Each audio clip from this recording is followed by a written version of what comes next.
하나님께서 우리 믿는 사람들에게 주신 특별한 은혜가 행복하게 사는 축복입니다. 언제나 하나님의 말씀 안에 있으면 우리는 기쁨을 누리고 행복한 삶을 살 수 있지만, 그렇지 않을 때에 우리는 실패와 좌절을 경험하게 됩니다. 오늘 많은 사람들이 현대를 살아가면서 가장 행복한 순간이 무엇일까? 우리가 행복을 하기를 원하고 또 행복을 원하지만 그렇게 안 되는 이유는 우리 삶 속에서 그 행복할 요소들이 다 빠져나가서 더 이상 행복을 우리가 누리지 못하기 때문에 그렇습니다. 무엇이 우리의 이 행복과 기쁨을 빼앗아 가는가? 가장 먼저는 변덕스러운 우리의 환경입니다. 오늘 본문 12절에 나의 당한 일이라고 표현되고 있는데, 이 당한 일은 사도 바울이 예수 그리스도의 복음을 증거하다가 갑자기 감옥에 갇히게 됩니다. 오직 예수 그리스도의 복음만을 증거했던 사도 바울, 다른 사람을 해하거나 어렵게 만든 것이 아니라 오직 예수 그리스도의 복음을 증거했는데 그 이유만으로 지금 사도 바울이 감옥에 갇히게 된 것입니다. 이렇게 환경이 갑자기 바뀌게 되면, 그리고 내가 원하지 않는, 내가 예상하지 못했던 그런 문제 때문에 그런 고통과 고난을 경험하게 되면 우리는 기뻐할 수 없습니다. 두 번째로 17절 말씀에 보면 저들이라고 표현했는데, 사도 바울이 이렇게 갇혔을 때 그냥 갇힌 것만 해도 안타까워해야 될 텐데 그걸 오히려 좋아했던 사람들이 있었던 것 같습니다. 오히려 내가 이렇게 매여 있으면 저 사람이 더 괴로워할 것이다 라고 하는 생각을 가지고 좋아했던 사람들, 아마도 사도 바울이 그 사람들과 관계가 별로 좋지 않았던 것 같습니다. 아무리 예수 그리스도의 복음을 증거하고 하나님의 뜻 안에서 바르게 일을 한다 할지라도 우리가 생각하지 못하는 파괴된 관계를 경험하게 됩니다. 오늘 사도 바울이 그렇습니다. 이렇게 관계가 꼬이게 되면 우리 안에 기쁨이 사라집니다. 세 번째로는 질병이 올 때 우리가 어려움을 경험하게 됩니다. 질병과 죽음, 우리가 전혀 예상하지 못하는 순간에 우리의 질병이 찾아오기도 하고, 우리가 전혀 예상하지 못하는 사이에 죽음이 우리에게 다가올 수도 있습니다. 물론 우리 모두는 언젠가는 다 하나님 앞에 갈 수밖에 없습니다. 그래서 성경은 사람이 한번 죽는 것은 정하신 것이라고 우리에게 말씀합니다. 아주 분명하게 죽을 수밖에 없는 존재가 우리 인생이다. 그런데 우리가 질병에 걸려서 그런 선고받을 때 가장 어렵잖아요. 그럴 때 우리가 기쁨을 빼앗기게 됩니다. 아마 우리가 이 세상을 살면서 기쁨을 빼앗기게 된다라면 아마 이 세 가지 중에 하나가 반드시 들어가 있을 수 있습니다. 그러나 사도 바울은 환경의 위기와 꼬인 인간관계, 이 죽음이라고 하는 문제 앞에서 기쁨을 빼앗기기는커녕 오히려 복음의 진보를 지금 이야기하고 있습니다. 그래서 오늘 말씀의 키워드 중에 굉장히 중요한 말씀이 있는데 그것은 도리어라고 하는 말씀입니다. 12절 말씀에 보면 사도 바울이 이렇게 이야기합니다. 형제들아, 내가 당한 일이 도리어, 이 도리어, 그러나 완전히 전환이 되는 거죠. 매였지만 거기에 매이지 않고 오히려 하나님의 역사를 이루어가는 좋은 기회가 되었다고 사도 바울은 오늘 고백하고 있습니다. 빌립보서를 많은 성경학자들이 기쁨의 서신이라고 얘기합니다. 그러나 사도 바울에게 있어서 기쁨이라고 하는 것은 주변 환경이 평탄하고 평안하기 때문에 오는 기쁨이 아니었습니다. 모든 사람이 그를 도와주고 인정해 주었기 때문에 오는 기쁨이 아니었습니다. 질병도 없고 고난도 없고 건강하기만 해서 오는 행복도 아니었습니다. 사도 바울은 무한한 생애의 고통과 어려움 속, 그리고 물밀듯 밀려오는 핍박, 그리고 언제 죽을지 모르는 생사의 갈림길에서도 그는 흔들리지 않고 오히려 기뻐했다고 오늘 빌립보서는 우리에게 말씀해 주고 있습니다. 빌립보서는 우리가 잘 아는 대로 옥중 서신입니다. 감옥에서 쓴 글입니다. 감옥에 갇혀 기뻐하고 기뻐했던 사도 바울의 모습을 오늘 성경은 우리에게 말씀해 주고 있습니다. 그렇다면 어떻게 사도 바울이 이런 기쁨을 누리는 삶을 살 수 있었을까요? 그런 고통의 현장에서도 기뻐할 수 있었을까요? 우리의 인생이 항상 좋지는 않지만 때로는 황무지 같은 환경을 만날 때, 건강으로 인해서, 경제적 궁핍으로 인해서, 풀 수 없는 복잡한 인간 관계로 인하여 황무지 같은 어려움을 당할 때가 있습니다. 그런 척박한 환경에서 우리가 어떻게 하면 오늘 사도 바울처럼 기쁨으로 전환된 삶을 살 수 있을까요? 사도 바울이 먼저 우리에게 가르쳐 주시는 지혜는 고난을 진보의 기회로 삼았다라고 하는 사실입니다. 그렇습니다. 우리가 살면서 항상 좋을 때만 있지 않죠. 호사다말하고 좋은 일이 있으면 반드시 어려운 일을 경험하게 된다라고 하는 것이 우리의 인생 가운데 언제나 느끼는 거예요. 늘 예수 믿는다고 푸른 초정 실만한 물가로만 우리에게 인도하시면 얼마나 좋겠어요. 그런데 성경은 푸른 초장 실만한 밀가로 우리를 인도하실 뿐만 아니라 그 다음에 굉장히 중요한 말씀을 하잖아요. 너희가 사망의 음침한 골짜기를 다닐지라도 해를 두려워하지 않을 것은. 하나님께서 우리에게 주신 메시지예요. 너희들 푸른 초장 쉴만한 물고만 있는 거 아니야. 때로는 사망의 음침한 골짜기를 지나게 될 때 있을 거야. 그렇지만 걱정하지 마. 내가 거기에서 함께 해주시겠다고 말씀하고 있어요. 그러면서 그렇게 말씀해요. 나의 지팡이와 막대기가 너를 아니야 지켜주시고 보호해주시겠다고 말씀하고 있어요. 오늘 사도 바울이 그것을 아주 분명하게 깨달았습니다. 사도 바울은 여러 가지 어려움 속에 있었지만 그는 오히려 이 고난을 내 믿음의 진보, 예수 그리스도의 복음의 진보로 삼았다라고 하는 사실을 오늘 성경은 우리에게 말씀해 주고 있습니다. 우리가 인생의 황무지 같은 어려움들을 우리가 만날 수가 있고, 또 질병, 경제적 위기, 실패, 인간관계의 갈등, 요즘은 자녀와의 갈등, 또 부부간의 갈등, 여러 가지 갈등들이 우리를 어렵게 할 수 있습니다.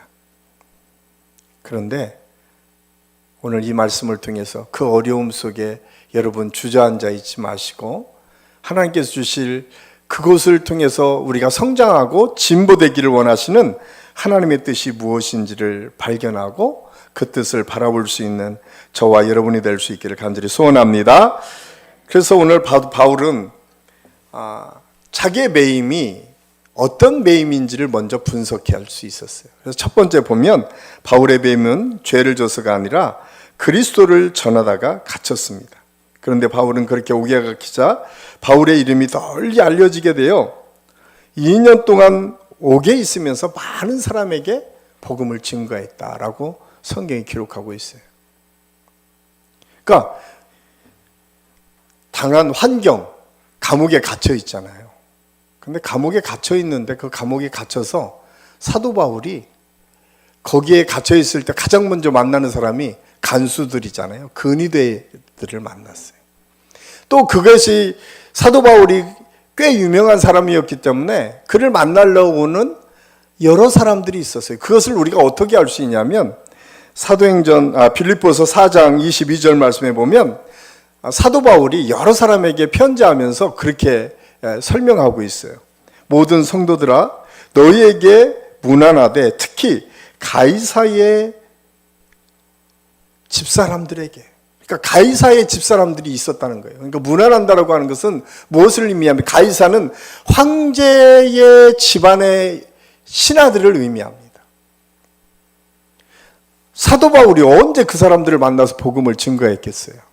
감옥에 갇혀 있을 때 그 황제의 신하들을 만날 수 있는 기회가 됐던 거예요. 오히려 그 기회를 복음을 증거하는 기회로 바꾸어서 사도 바울은 황제 신하들에게 복음을 증거하는 역사를 이루었다. 제가 예전에 저희 어머니가 꽤 오랫동안 암 때문에 어려울 때가 있었어요. 가톨릭 병원에서 입원해 계셨는데 제가 그때 한참 멍뚱하게 딴 데 가 있다가 어머니가 이제 너무 어려우시다고 해서 제가 와서 그때 만났던 몇 사람들에게 복음을 전했던 일이 있었습니다. 굉장히 위급한 사람들에게 복음은 때로는 굉장히 쉽게 증거될 수도 있는 환경이 될 수도 있어요. 그래서 고난을 통해서 우리는 때로 이렇게 복음을 증거할 수 있는 기회를 삼을 수가 있다. 두 번째로는 바울이 감옥에 갇히는 사건이 성도들에게 복음을 전할 수 있는 담력을 주었습니다. 14절 말씀에 보면 형제 중 다수가 나의 매임으로 말미암아 주 안에서 신뢰함으로 겁없이 하나님의 말씀을 더욱 담대하게 전하게 되었다. 그러니까 사도 바울은 저렇게 감옥에서도 주님의 복음을 증거하고 있는데 나도 도전을 받고 주님의 복음을 증거하기 시작했다는 거예요.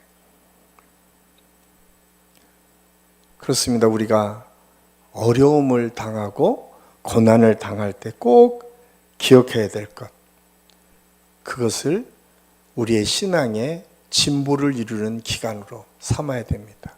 모세가 그랬습니다. 40년 광야 생활을 통해서 그는 훈련의 과정으로 그는 바꾸었습니다. 다윗이 그랬습니다. 베들레헴에서 목동의 시간에 그는 하나님을 더 깊이 이해하고 아는 기간으로 삼았습니다. 오히려 저는 우리 한신교회가 어려움의 3년이 복음의 진보를 이루는 좋은 기회로 변화될 수 있기를 간절히 소원합니다. 우리가 그걸 꿈꿀 수 있어야 돼요. 그러려면 우리에게 필요한 게 핵심을 붙잡을 수 있어야 돼요.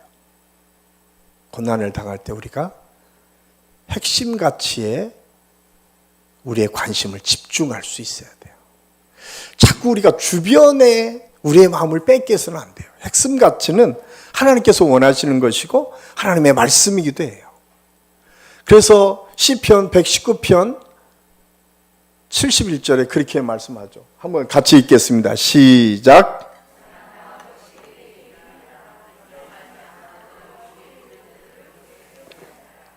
고난당한 것이 내게 유익이라. 그렇죠? 고난이 하나님의 말씀을 깨닫는 기회였고 그 고난을 통해서 하나님께서 나에게 어떤 역사를 이루기를 원하시는지 아는 기회로 삼았다라고 시편 기자는 우리에게 말씀해주고 있습니다. 그래서 여러분의 가정에서, 여러분의 직장에서, 여러분의 삶의 터전에서 혹시 관계들이 어그러지거나 또한 사업에 여러 가지 어려운 문제가 있거나 그건 상관이 없습니다. 그 속에 하나님께서 우리에게 주시는 메시지가 뭔가를 찾을 수 있어야 돼요. 그리고 자꾸 비본질적인 것에 우리의 마음을 빼앗겨서는 안 돼요.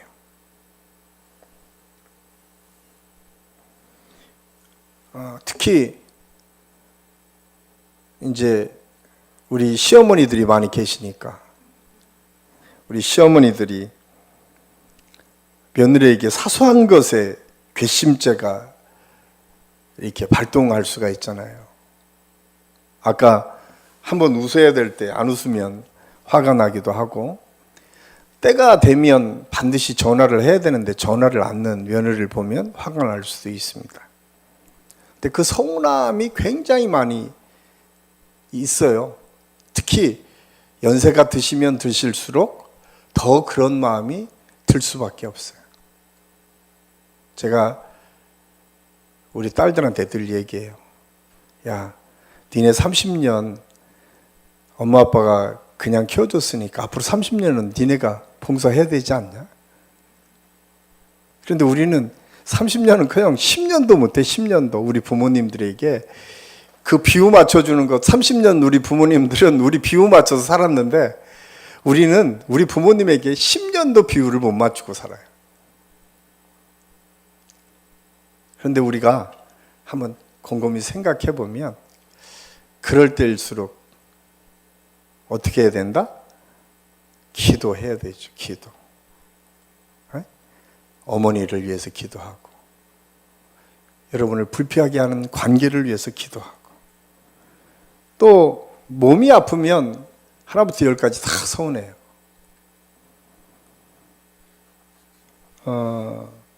일이 잘 안 돼서 실직하게 되면 또 그런 서운함을 느낄 수 있습니다. 그래서 집에서 노는 남편한테는 잘해야 돼요. 말도 잘해야 되고요. 이제 여기 계신 분들 중에서 은퇴하신 우리 남자 집사님들, 권사님들이 계실 텐데 그때쯤 되면 남자도 굉장히 민감합니다. 여자분들은 항상 갱년기는 다 여자만 있다고 생각하시는데 의학적으로 봐도 갱년기는 남자도 똑같이 있습니다. 그래서 그때 우리가 서로 잘 협력할 수 있어야 돼요. 그때는 두 가지 우리가 배워야 될 게 뭐냐면, 하나는 태도예요. 내가 그분을 대하는 태도. 우리 남편, 우리 자녀, 우리 시어머니, 뭐 시아버지 누구든 상관없어요. 우리 태도가 늘 행복하고 기쁜 모습으로 보여줄 수 있어요. 이게 쉽지 않지만 그렇게 훈련하면 우리가 그렇게 바뀔 수가 있어요. 그래서 그 본질적인 관계로 계속 들어가다 보면 그런 것들이 해결이 돼요. 아, 그래. 우리 어머니가 나를 이렇게 위해서 희생을 했지. 나도 좀 이 정도는 참고 견뎌야 되지 않을까? 아, 저분을 위해서 내가 좀 더 기도해야겠구나. 이런 아주 구체적인 생각들을 생각해내면 하나하나 그것이 해결되는 것을 경험할 수가 있습니다. 우리가 잘 아는 것처럼 한나의 이야기를 통해서 우리가 알 수 있죠. 한나가 아이를 못 낳았어요. 그런데 이 남편이 매몰차게 둘째를 얻은 거죠. 분인나를 데리고 와서 아이를 또 낳았네. 그러면 여러분 같으면 어떻게 하겠어요? 아마 가서 머리채를 휘어잡고 한 번씩 둘러쳤어야 되는데 한나는 그렇게 하지 않았어요. 한나는 본질에 집중했어요. 아, 그 문제를 해결하는 것은 하나님께 기도하는 거였어요. 그리고 한나가 아이를 낳게 됩니다. 그래서 위대한 사사를 만들잖아요. 여러분, 사실은 하나님께서는 그렇게 갚아주세요. 본질을 집중하는 사람에게는 하나님께서 엄청난 하나님의 역사를 이루어가는 믿음의 사람들을 계속 배출해주는 축복과 은혜를 경험하도록 하십니다. 저는 우리 한신교회 모든 성도들이 그런 하나님의 은혜와 능력을 경험할 수 있기를 간절히 소원합니다. 그래서 한나가 위대한 이 왕을 세우는 사무엘을 낳게 되잖아요. 그래서 사실은 사무엘을 낳은 것 하나로 그 인생은 완전히 바뀌게 됩니다. 마지막으로 고난을 처할 때 우리는 믿음의 눈을 가지고 바라보고 기뻐할 수 있어야 됩니다. 우리가 보통 고난을 당하면 한 세 가지로 나타난다고 해요. 가장 먼저는 극복형입니다. 저는 이걸 참 좋아해요. 극복형. 기쁨을 가지고 어렵고 힘들지만 문제를 해결해야겠다. 그래서 하나님께 기도하고 내가 자꾸 부딪히려고 하고 힘들고 어려도 그걸 이겨나가려고 해요. 두 번째로는 방임형이 있습니다. 자포자기 하는 거죠. 모든 것을 다 내려놓고 그냥 될 대로 되라. 이 방종형이 있습니다. 그 다음 포기형이 있는데 뭐 이래서 하나 저래 주구나 뭐 다 똑같은데 라고 하는 포기형이 있습니다. 그런데 성경은요 끊임없이 극복형의 사람들에 대해서 이야기하고 있어요. 오늘 사도 바울이 그래요. 여러분 굉장히 중요한 믿음의 사람 중에 하나가 요셉이잖아요.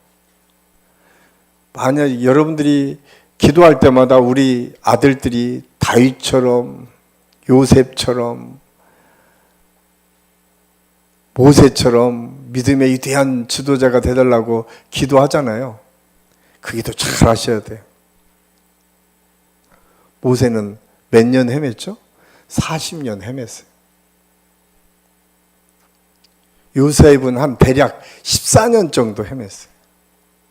다윗은 왕이 되고도 한 10년 정도 힘들었어요. 그런데 그 사람들이 동일하게 나타났던 역사가 있어요. 창세기 50장 20절 말씀에 보면 이렇게 기록해요. 당신들은 나를 해하려 하였으나 하나님은 그것을 선으로 바꾸사 오늘과 같이 많은 백성의 생명을 구원하시게 하시려고 우리 나를 그렇게 고난 속에 집어넣었다고 요셉이 나중에 고백을 해요. 요셉은 자기 형제한테 팔려서 노예 생활을 했습니다. 요셉 때문에 축복받은 보디발이라고 하는 집에서는 그 아내의 유혹을 받아서 정말 주인을 섬기는 마음으로 그를 뿌리쳤을 때 또 감옥에 들어가는 어려움을 당하게 됩니다. 해석을 통해서 많은 사람에게 구출해 줬지만 누구도 그를 인정해 주지 않았습니다. 그럼에도 불구하고 그는 그 고난 속에서 하나님의 뜻을 구하고 기도하며 하나님의 때를 기다렸어요. 오늘 성경은 우리에게 사도 바울을 통해서 다시 한번 우리가 기쁨을 가지고 살아갈 수 있는 방법, 그것은 무엇일까를 우리에게 가르쳐 주고 있어요. 환경에 의해서 우리가 지배받는 것이 아니라 고난을 오히려 우리 믿음의 성장, 믿음의 진보를 이루어가는 기회로 바꿔가는 그러한 능력을 우리가 소유할 때, 그런 믿음을 우리가 가질 때에 하나님의 역사를 이룰 수 있다. 또 하나는 핵심같이 정말 중요한 것을 여러분 마음에 두고 기도하며 나아가세요. 관계도 마찬가지예요. 여러분들이 가정에서도 마찬가지고 우리 자녀들을 양육할 때도 마찬가지고 정말 중요한 것들을 먼저 생각하고 그것을 집중하다 보면 나머지 문제는 자연스럽게 해결해요. 자꾸 주변을 건드리면요 더 큰 문제로 자꾸 여러분을 끌고 가요. 저는 우리가 기도하면서 주님 본질이 무엇인지를 내가 알고 그것이 보여지고 그것을 추구할 수 있도록 나를 붙잡아 주옵소서. 이렇게 기도하며 본질을 쫓아가는 것이 중요하다. 또한 믿음으로 그것을 이겨나갈 수 있는 힘을 길러야 된다. 그것은 꿈이 있어야 돼요. 소망이 있어야 돼요. 하나님 안에서 분명한 꿈과 확신을 내가 가질 때에 우리는 흔들리지 않습니다. 요셉 이야기를 제가 말씀을 드렸는데 요셉은 언제나 그 마음속에 하나님께서 함께 하시는 은혜를 가지고 있었어요. 그래서 그가 어느 곳에 있었든지 먼저 하나님을 신뢰하고 믿는 믿음을 보였어요. 아브라함이 그랬고 야곱이 그랬습니다. 저는 2022년 우리가 만나는 환경이 그냥 녹록지 않을 거예요. 최근에 오미크론이 점점점 확산되고 이 오미크론이 한번 확 퍼지면서 경제적으로도 더 어려워진다라고 예측하는 사람들이 참 많이 있습니다. 그런데 오늘 성경에서 말씀해 주시는 것처럼 저는 우리 한신교회 모든 성도들의 가정에서 여러분이 가지고 있는 사업의, 여러분이 꿈꾸는 모든 것들이 어려우면 어려울수록 더 복음의 진보를 이루어가는 축복의 역사가 있기를 예수님의 이름으로 간절히 축원합니다. 그래서 우리가 그걸 붙잡고 나아갈 때 하나님께서 오히려 그것을 바꾸어서 오늘 사도 바울이 옥에 갇혀 있을 때에 로마의 많은 가이사 황제의 측근들에게 주님의 복음을 증거하고 이 복음의 증거가 점점점 확산되어져서 나중에는 로마가 하나님의 나라로 변화되는 역사를 경험할 수 있었던 것처럼 그 출발점이 어쩌면 이 사도 바울이 감옥에 갇혀 있었던 2년의 이 기간 동안에 가장 핵심이라고 하는 가이사의 주변 사람들에게 예수 그리스도의 복음이 증거되면서 그 복음이 확산되기 시작한 거예요. 만약에 그렇지 않았다면 그 사람들에게 복음을 증거할 수 있는 기회조차 없었어요. 그 사람들을 만날 수 있는 그런 기회가 없었어요.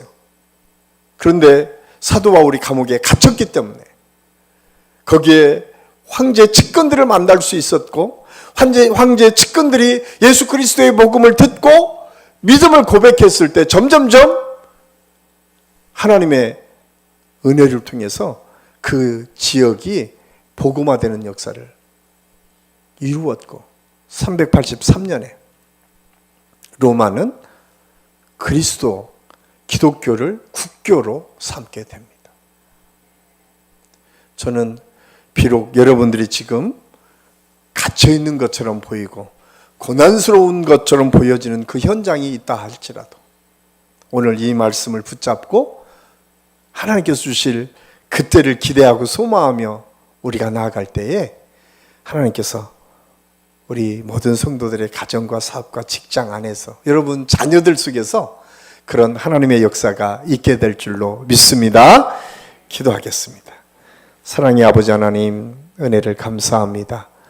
오늘 말씀을 통해서 고난이 오히려 우리에게 유익이고 그 고난을 통해서 우리의 믿음의 진보를 이루었고 본질이 무엇인지를 분명히 깨닫고 다시 한번 믿음으로 바로 설 수 있도록 우리를 붙드시고 인도하신 하나님, 우리 한신교회 모든 성도들의 가정에서부터 이런 하나님의 축복과 은혜가 있게 하여 주옵소서. 귀한 예물로 영광 돌리는 우리 권사님의 가정을 축복하여 주옵소서. 특별히 사위의 직장을 위해서 기도하고 있사오니 아버지, 이 기도의 제목대로 하나님의 놀라우신 은혜와 능력의 역사가 있게 하여 주옵소서. 무엇보다도 하나님께서 주시는 은혜 때문에 그 문이 활짝 열려지게 하시고 오히려 그 능력을 기대하고 소망하며 나아가는 우리 귀한 권사님 그리고 그 사유가 될 수 있도록 하나님께서 인도하여 주옵소서. 함께해 주신 은혜를 감사하고 예수님의 이름으로 감사드리며 기도하옵나이다. 아멘.